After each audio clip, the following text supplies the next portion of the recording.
مشہور روایت ہے کہ جب خیبر فتح کرنے کا موقع تھا تو حضرت مولا علی المرتضیٰ کرم اللہ وجہہ الکریم کی آنکھیں جو ہے وہ خراب تھیں، آشوب چشم تھا، تو حضور کی بارگاہ میں حضرت مولا علی کو لایا گیا۔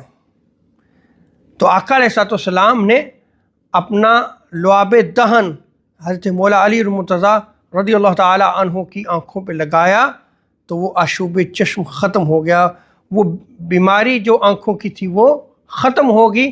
کس وجہ سے؟ کہ آقا علیہ السلام نے اپنا لعاب دہن لگایا تھا، تھوک مبارک لگایا تھا۔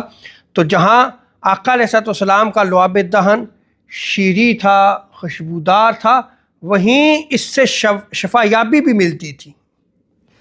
اور ایک اور روایت میں آتا ہے کہ ایک صحابیہ بیان کرتی ہیں کہ میرے شوہر کے جسم میں اکثر جو ہے وہ پھنسیاں نکل آتی تھی اور پورا جسم جو ہے وہ پھنسیوں سے بھر جاتا تھا، اور میرا شوہر جو ہے وہ خوشبو نہیں لگایا کرتا تھا۔ حضور کی بارگاہ میں گئے، شکایت کی، یا رسول اللہ جسم میں جو ہے وہ پھنسیاں نکل آتی ہیں، تکلیف ہوتی ہے۔